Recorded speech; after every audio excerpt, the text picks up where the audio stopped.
Y'all still Mills, what's the deal, man? It's top of the week, top of the week, top of the morning of the week, man. I gotta drop some shit off to my son. Boy, done forgot something. I gotta take it up there too. You know what I'm saying? So they doing all that shit, and I'm about to be running late too. But peep game, man, that's neither here nor there, man. I want to talk about this past weekend's festivities. I didn't get to watch the fight live. I was out of town. But I went and I watched it yesterday before I went to sleep, so it can be fresh in my mind, man. And man, listen, man. Shout out to Steven Stone Cold Nelson. I made a video, and I was like, just I didn't think that he'd win, simply because he had never fought anybody of that magnitude, And I was pulling for him definitely, but I definitely had my reserve because I'm like, yo, this dude has been in with some credible opposition, but considering his level. Considering that he was still, coming up through, he's officially a contender now, super officially after beating, knocking out Sulecki and knocking out Koceris and everything. He's a super contender. So, just for him to, go in there and put on the performance that he did, we're very proud of him. He ain't got a damn thing to be ashamed of. I loved it, man. I loved it. And, like I said, he had never fought at that level before, man. So, me personally, I scored the fight 8-4. I thought Nelson won the first, third, 11th, and 12th. And, Diego, won all the other rounds, man. But one thing I noticed, man, just, he came out doing the right thing. And I heard a lot, I forget what commentator it was, but they was talking about him not, tapping the body. And, how come he's abandoning the body. He's abandoning the body. He's abandoning the body. And I'm like, y'all know better than that. When he came out, he was putting them, them straights in his body. He was putting them jabs and the straights in his body. But by the time the fourth round came around, the dude legitimately started getting, he got a better sense of distancing. He got his rhythm down, his timing down, and he started catching them coming in. He started catching them with the straights. He started catching them with the uppercuts. You dig? And the left hooks was coming off of that as well. It wasn't too much body work by Pacheco. You dig? Because, I mean, when you that much taller than somebody, you're not going to bend it. You got to drop a level to get to somebody's body. He was having his success with the straights, which is a smart thing to do considering his height. Which, that was the pretty obviously, the obvious punches of choice. So, it is what it is. Yo, Paul, I got to run this into my child. Pause. Yeah, I'm back, man. But yeah, that was the obvious punches of choice. You dig? Just the hooks and the straights and the left hook up top, man, and then the uppercut as he started dropping levels to punish him and thwart those body shots, man. But he did a damn good job. He stayed aggressive. The dude got a beard on him. He never relented. He never went back. He never took a step back. He always pressed the action. Continue, stay coming forward. You dig? He showed the heart of a champion. He showed the heart of a champion, man. And got Diego Pacheco to the point where he got, he punched himself out. You dig? He punched it. The 11th to 12th round, you really started seeing Nelson put punches together, and not just put punches together, but finding the shots. And that's another thing that he never stopped trying. He never stopped trying to be creative and, either find the opportunity or create the opportunity. You know what I'm saying? Just the dude was really in there doing good work. He came in there to win. And it was a respect between both teams, man. We're proud of the champ up here, man. We're proud of him, man. We're damn sure proud of him. You dig? For him to knock out who he's knocked out, and then Steven Nelson finished the fight on his feet. You dig? We'll take that, and win 4 rounds in the process. I'll take that. And that's what I said in the video that I don't know why, but I never got around to to putting it up there, to uploading it. But that was my biggest thing, man. He finished the fight on his feet. That's I fuck with that. I'll take that. And he did that. He did that. He not only did he finish the fight on his feet, he never touched the ground. He never touched the ground, man. And he forced Diego Pacheco to work. He did. That pressure really started getting to Diego Pacheco. It really started getting to Diego Pacheco because you've seen his accuracy start to deplete, and you've seen his output start to deplete as the fight progressed, as it got into them later rounds. You dig? you would figure I hit this dude with everything. He's cut and swollen up under his left eye. We in the clear now, you dig? So he's eventually gonna bend the he's gonna eventually bend the knee. So I'm gonna just abide my time, you know what I'm saying? And he never did, and I just hey, shout out to the motherfucking champ. Shout out Steven Stone Cold Nelson, man. So what's next for the champ? What's next for both of them, man? I will, Diego Pacheco. 168 pounds is a real healthy division, bro. It is a lot of competition up there, man. There's a lot of competition up there. I don't think he's gonna be at 168 for long. Maybe another year or two. He may be there for another year or two, and then I see him moving up to like heavyweight pretty soon. Pretty soon, man. Or I don't know. We had, he's still young. He's 23. He may not.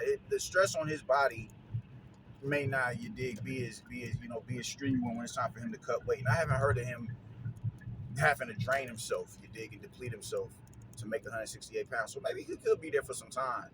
I think he'll get a shot at a title or fight a really credible foe, or maybe a few credible, real, like top fighters in the division before he jumps up. But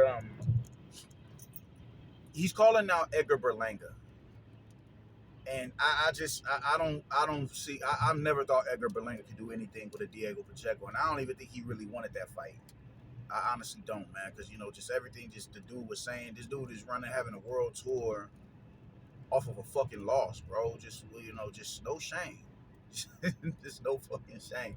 So I don't see Diego Pacheco going and fighting Edgar Berlanga, and I wouldn't even want him to fight that fight, man. I want to see him versus Mabili. I want to see, or even a Jaime Munguia. When Jaime Munguia gets back in the winner's bracket, that's who I would love to see him in there with. That's who I would love to see him in there with, or even Iglesias. I would love to see that. Those are two rangy dudes right there. I would love to see that fight.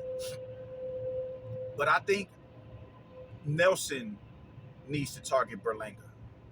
They're both coming off of losses, and they have a bit of a history as well, man. I remember Berlanga was really bumping his gums, and Nelson he like, man, who was you talking to, dog? Like, hey, man, like we ain't with none of that over here, homie. Just you gonna come at me with respect. I ain't going for none of that. You dig? So I don't think Berlanga is the right fit for Pacheco right now because Pacheco is not only a cut above Edgar Berlanga, but Berlanga's coming off of a loss where he lost all 12 rounds, 13 rounds including the knockdown. I wouldn't go in the direction of a Berlanga, man. That's hustling backwards. I would say get Nelson in there with Berlanga. Get Nelson in there with Berlanga, or shit, dig up Spellman, the dude that Pacheco had that tough outing with just 3 fights ago, the fight before Sulecki. I would do that. I don't see anything wrong. I think that would be a good fight. There's good fights out there for Steven Nelson, man. He's in a healthy division. There's really good fights out there for him. Really good fights out there for him. This division is stacked. Hella stacked, man. And just with him, I think Matchroom needs to go on ahead and sign him because even with a dude coming off of, not coming off, but a dude with coming off I keep saying coming off, a dude with an ACL injury, for him to have that bit of a spring in his step, be able, just never relent, continuous pressure, effective pressure as well, man. We gotta remember. I mean, like I said, he did. He did, saturate a lot of the energy out of fucking, Pacheco's gas tank. He did that. So for him to come in there with that level of vigor, you know what I'm saying? I think that there's still some big fights for him. There's still some big fights for him, man. Put him in there with the likes of a Derevianchenko. You over there, let me see who's on the Matchroom side, man. Well, shit, they was talking about McCumbee and Berlanga. Why not give Berlanga? Why not give McCumbee to Nelson? You dig? If Berlanga don't want it, there's a lot of big. There's big opportunity out there for him. You dig? Give him the fucking Andre. Let Andre get in there and mix it up with Nelson. Let them two run it. there's some big fights out there for for Nelson, man. There's some real big fights out there for the champ. There's some really big fights out there for him, man. It's just I don't see slippage, man. And listening to the not the comments, but reading the comments on social media as the fight was going on. Sometimes through the comments they're not able to give you a really analytical breakdown as to what's going on in the fight. You dig? All I'm hearing is Diego is doing this and that and the third. He's controlling him. Yada yada yada. I never heard about the last two rounds in that fight. I never heard Diego Pacheco was starting to slow down. I didn't hear that. All I heard was, all the, they were singing his praises as they should, because I think the dude is an incredible fighter. But they were singing his praises more so than letting it be known what, his detriments. So I was kind of in the mindset that, damn, man. I'm thinking, I had when we was coming back from Kansas City, I'm like, hey, yo, man, who won the fight? And I was expecting, yeah, man, he knocked out Nelson. That's what, just because that was the energy of the comments that I was reading. I was like, oh, so it was a decision? All right, cool. So he finished the fight on his feet. So we're proud of the champ, man. And I think there's some big fights for him up there. And if you got to think, man, Bud and Eddie Hearn, they're, just they gonna have their little bicker. I think it's more their relationship is gonna be predicated on competition. You dig? That's just what it's gonna be with them two. It's gonna be predicated on competition, and I think that's dope, man. I think that's dope. They get along with each other real well, and I think that's a damn good look for the city. That's a damn good look for the city.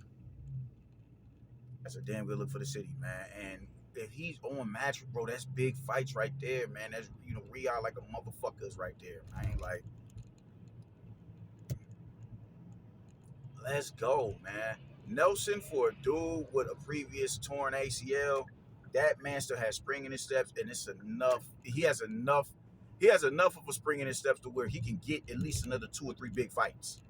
He can get another fight by summer, and another fight by winter.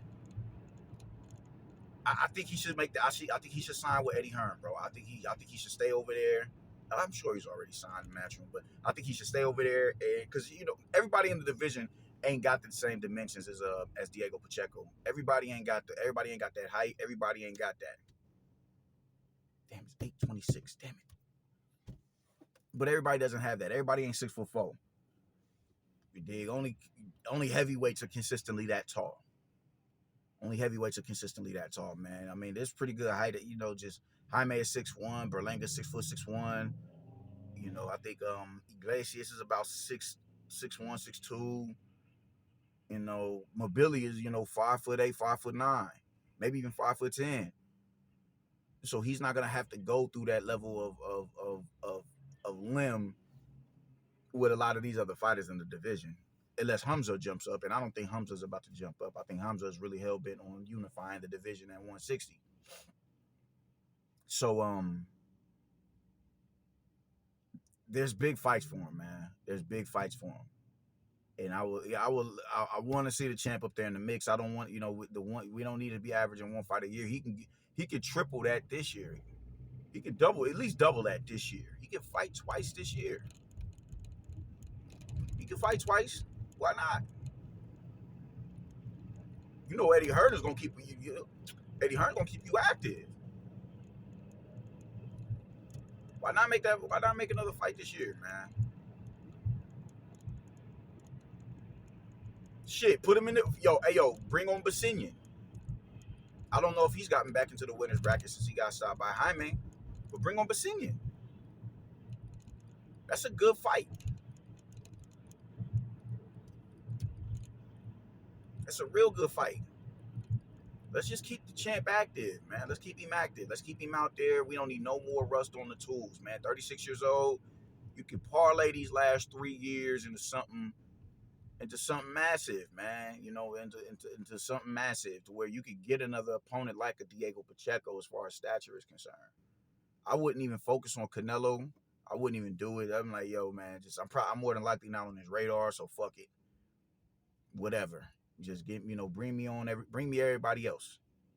Bring me everybody else. If you got to travel abroad to the across the pond, do that. But let's stay active, champ. Let's stay active. So yeah, we proud of the bro up here.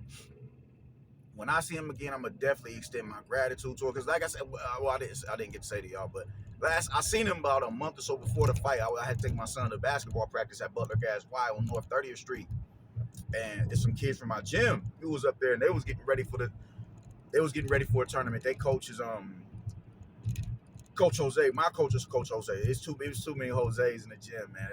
That's what happens when you train in the gym full of Mexicans, man. But my coach is Coach Jose, and their coach is Coach Jose. And I seen his son, and he was coming. They were coming all out of the weight room, man. And I was, oh shit, what's up, young? And they recognized me, so it was all of they dap a nigga up and all that. And sure enough, who coming behind him? Stone Cold. I'm like, oh champ. I'm like, you already know what to do, my nigga. You already know what to do. He was like, you already know. Nothing else needed to be said after that. This is about maybe a month ago, maybe even a little over a month ago. But when I see him again, I'm like, hey yo man, you made a really good showing of yourself, man. You made a real good showing of yourself, man. Salute to you. We proud of you up here. You ain't got a damn thing to hang your head low on, man. You ain't got a damn thing to hang your head low on, man. Shout out to Steven Stone Cold Nelson, my nigga. I loved watching it. I loved watching it, man. I loved watching it. I loved that, man. Everybody else will relent. He never relented. He never relented, man. So there's big fights for you out there. Just gotta stay on. Just gotta stay active, my guy. Just gotta stay active, man. And I hope you stay active. I hope you. This is telling you right. Let's get active, man. Stay active. And let's make these next 2 years the best years of your career. Riyadh season. Eddie Hearn got the Turk right in his pocket, man. You right in there. Let's go for it, champ. Doses.